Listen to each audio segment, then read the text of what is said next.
I'm finally back here. And guess what here is? It is New Jersey Pine Barrens. And I have missed it something fierce. You know, I used to frequent this place multiple times every single year. In the past couple of years, I haven't really been able to get out here on my own, and it's been killing me. So I'm really excited to be here today. And you know, before we get the show on the road, let me tell you a few things about this Pine Barrens. I am in the heart of the Wharton State Forest, and let me tell you, it is the biggest Pine Barrens in the world. Way back during the Ice Age, glaciers had, you know, moved southwards, and before they receded back north, they deposited tons and tons of sand and clay. That sand and clay allow these Pine Barrens to retain tons and tons of water. In fact, this is the home of the Kirkwood-Cohasset Aquifer, and it holds enough water that if you released all that fresh water, it would be enough to cover the entire state of New Jersey with 6 feet of water. That's a lot of water. You know, being Pine Barrens, as I said, these are very crucial habitats. They're home to many native and endangered species, and species that can only be found in the Pine Barrens. You know, lots of specialists here because the soils are very, very nutrient poor. And so a lot of things have to specialize just to be able to survive here. Before I get talking too much though, let's get the show on the road. Come on. So the Jersey Pine Barrens are so big that they span across 7 counties in New Jersey. So big, in fact, that they comprise of over 1 million acres. Imagine getting lost out here, which I almost did at night twice. Thankfully, I've got little tricks that I've come up with over the years to help prevent that from happening. Yeah. The Pine Barrens actually have 5 different types of habitats or environments within them. And they range from xeric, or dry habitats, all the way to hydric, or wet environments, such as wetlands and swamps, and of course mesic habitats, which are in the middle. The Pine Barrens get their name due to the environment's sandy, acidic, and nutrient-poor soils. Therefore, crops don't take too well to them. I'm sure you've gathered the Pine Barrens have a lot of sand. That sand is several feet deep, eventually reaching the silt layers where you can find most of the nutrition. What happens is, rain sieves down through the sand, taking away most of the nutrients with it.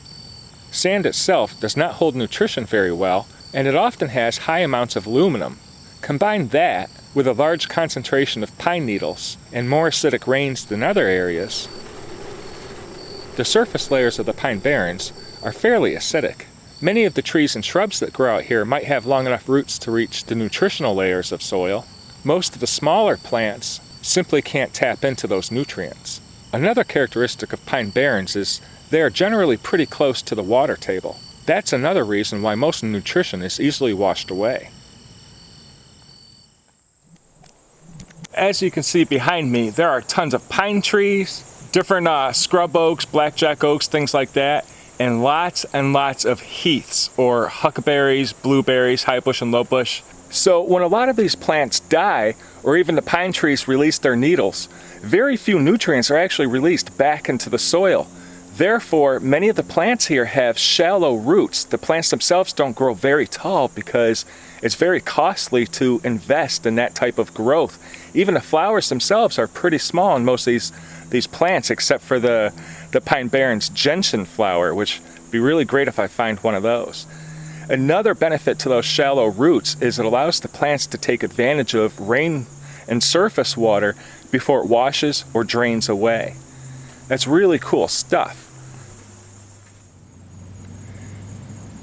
Fires occur naturally and are commonplace in the Pine Barrens. In fact, they're necessary for the renewal process in these types of environments. Again, these forest fires are what help maintain the Pine Barrens environment. They help eliminate non-native species and species that tend to thrive in other environments. Only the strong survive, and in this case, fire-resistant and rapidly regrowing plants are the strategy of the day. Take the pitch pine, for instance. It has several strategies to survive those forest fires. Some of those strategies include things like extra thick bark to help shield the heartwood from the heat of the fires. Look how thick this bark is.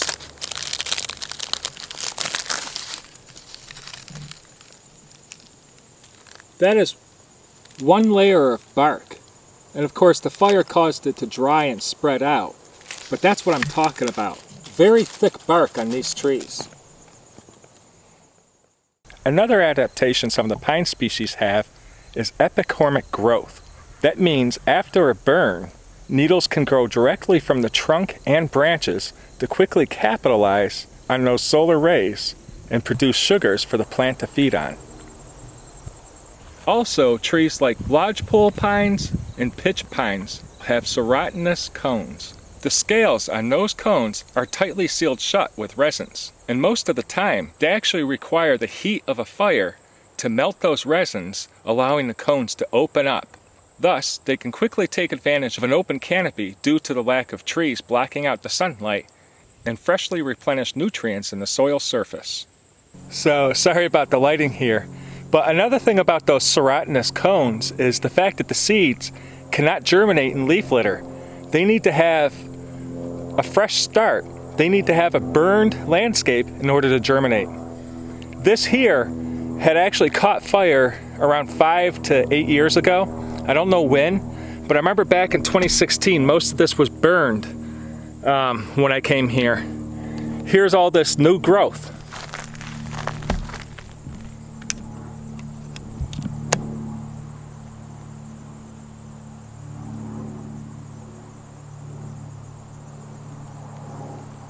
Another characteristic of these fire-resistant pines are root systems that are slightly off to the side of the trunk. That way, the roots have an advantage of keeping away from the heat of the burning trunks. You see how some of these trees look really young, yet they're already producing cones and seeds and other nuts? Many of these species will take advantage of early reproduction just in case a forest fire comes along and takes the tree out. Ooh, hold on.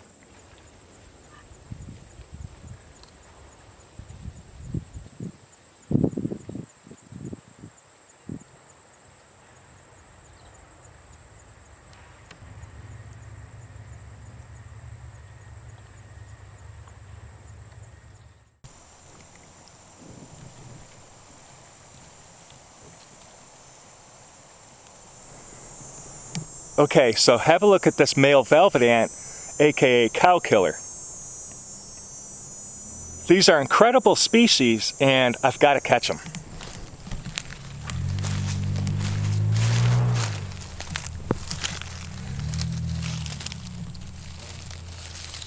Oh, you got away.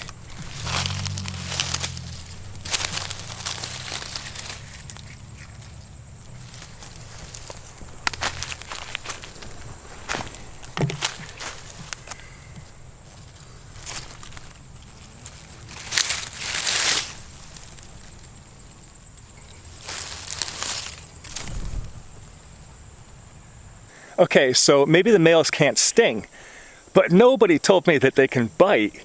Wow.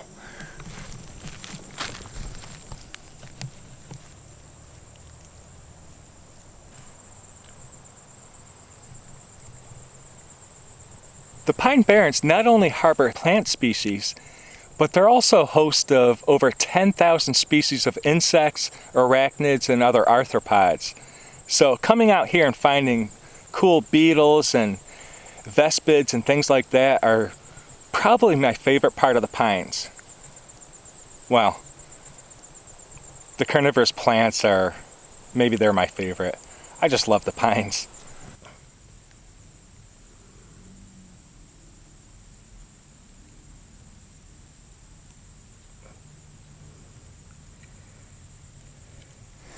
So the velvet ant is actually one of the species I set out to find today.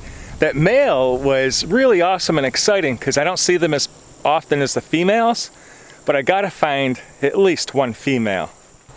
So I usually find the velvet ants on sandy surfaces like this, probably because they're easier to see. That's probably why. So I gotta start looking for a few minutes. That's another cool thing, is this bright white sand is just really stands out at night in the moonlight, and it's just gorgeous to look at. Holy cow. Dude, what did I tell you? What did I tell you? There's one right there. These things are so fast, though.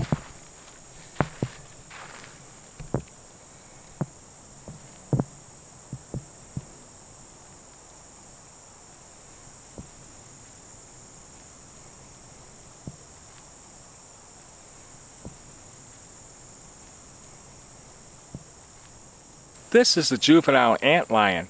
These things are pretty neat. They dig little cone-like depressions in the fine sand or soils of the pine barrens and other forests, and they bury themselves beneath the very centers of those cones. And the reason they do that is because the cone acts as a trap. When an ant or other insect walks by, it slips down into the cone. The antlion will quickly flick sand at it so it slips down towards the center, where the antlion grabs it with formidable jaws. It then pulls it down beneath the surface and begins to consume it. And as I said in a previous video, maybe it was the inspiration of the Sarlacc creature from Star Wars. But unlike Boba Fett, who's kept alive and slowly digested over 1,000 years, the prey of the antlion dies pretty quickly.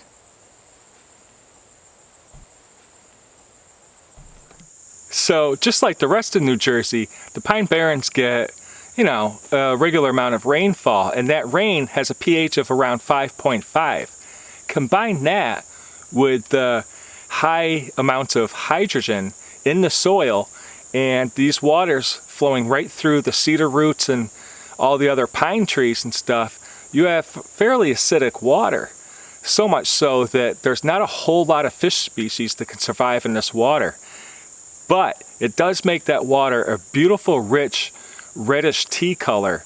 Those waters are medicinal. If you have, mild skin ailments, rashes, sunburns and stuff, these waters are very soothing to your skin. They smell delicious.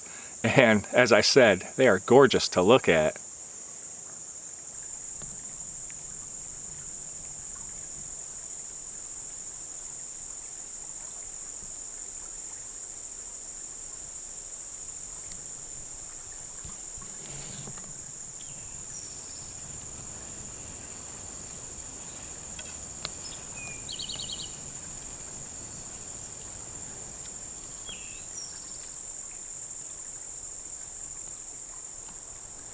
Sphagnum moss is another species I fell in love with many, many years ago. There are so many really interesting properties about this species that there are just too many to mention in this video. Back during World War I, and I think even during the Revolutionary War, they were having trouble, keeping up with bandages for wounded soldiers and stuff. Eventually, they started using sphagnum moss when they were in the habitats that had that, for lack of any other bandaging. And then they found that the soldiers in the wounds that had sphagnum moss on them actually healed at a much quicker rate than, just regular bandages. I've actually used sphagnum moss to relieve chafing around my belt and boots and where my backpack straps go on long camping trips. I've also used it to relieve sunburns that were really uncomfortable, and it even helps with things like stinging nettle and stuff. It's a very cooling plant. It's so comfortable. When it's dry, it also makes wonderful padding. So to make up for the low height and spreading its spores out, it actually utilizes a very special trick. The spore pod relies on the sun's heat to build up pressure more and more within the pod until eventually there's a release at the top of the pod where it ruptures open, shooting the spores out. That's not the trick, however. The trick is they utilize vortex rings to spread those spores farther out. Vortex rings are basically like smoke rings, and as that ring spins, it actually causes it to rise higher, of course spreading those spurs out just a little bit further. That's incredible stuff. In fact, this is the only organism that we know of that has this ability. Also, as sphagnum moss pulls nutrients from its surroundings, it releases hydrogen. Check out this awesome plant.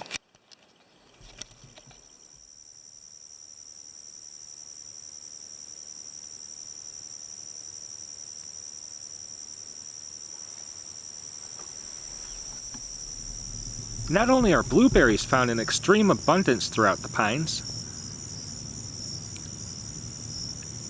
but find yourself some wet places and you're sure to find plenty of cranberries too. I've found them growing both in and out of water. Another way that plants have adapted to the nutrient-poor soils and high acidic waters is by becoming carnivorous. The Pine Barrens are home to a handful of carnivorous plant species. My favorites are the sundews, and there are several species. There are spatulate-leaved sundews, round-leaf sundews, and the rather unique-looking thread-leaf sundews. The leaves of sundews have dozens of little projections coming off of them, and those projections are covered with a sticky glue-like substance. This sticky glue glistens in the sunlight. Probably my favorite thing about these little plants. The majority of their prey include flies, ants, and fortunately, ticks. When an unlucky victim stumbles upon the sundew, it gets stuck by all that glue. Eventually, that leaf will curl in on the insect. The insect exhausts itself by struggling and perishes. Over time, the plant absorbs the nutrients from the insect and it stores them in modified root structures, kind of like a pantry. Then you have the famous pitcher plants. Unlike sundews, which are usually just a few inches tall, pitcher plants can be nearly a foot in height. Their leaves are shaped like, well, pitchers, and they fill up with rainwater. The main prey for pitcher plants tend to be ants and spiders. An ant might come walking along the leaf. It may even be enticed to get a drink of that water. The insect begins climbing down into the pitcher. Within, the pitcher is lined with hundreds of downward pointing hairs. Those hairs act somewhat like hooks, making it really difficult for the insect to climb back out. And to ensure the insect has a really difficult time coming out, many of those hairs are covered with a slippery oil. The animal doesn't stand a chance. Unlike most plants in the Pine Barrens, the flowers of pitcher plants are pretty large, and they stand 1 to 2 feet off the ground. I find them to be very beautiful and extremely unique looking flowers of the Pine Barrens. Another carnivorous plant of the Pine Barrens is an aquatic species called bladderwort. Unfortunately, I couldn't find any bladderworts today. I guess that'll just have to be for another video. Something else I really enjoy finding out here are the various species of lichens, fungi, and mushrooms.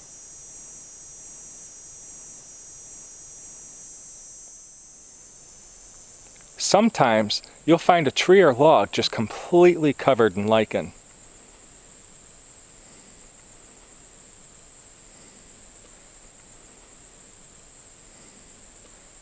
It's really fun, really cool to look at. This is a type of reindeer lichen. I love finding these lichens because a large clump of it could be hundreds, if not a couple of thousand years old. These things grow very, very slowly. I mean, look how fine and intricate this stuff is. So cool looking. Now, you might notice that a lot of the plants out here have either tough or somewhat waxy looking leaves. That helps maintain the moisture because, like I said, the surface moisture from rain and stuff quickly washes away because of the shallow water table. But you'll also notice that a lot of these leaves have little yellow dots on them. That's because they're high in resin, which of course means that they can combust really easily during a forest fire.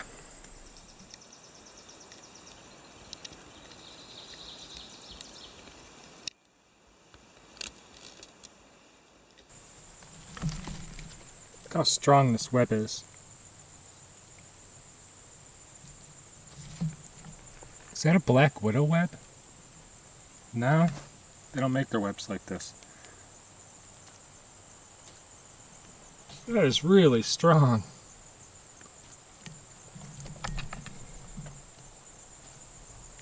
Wow.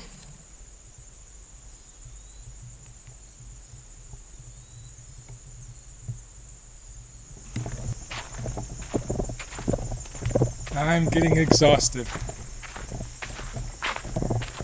I just been walking for 2 miles and I'm still not back at the car.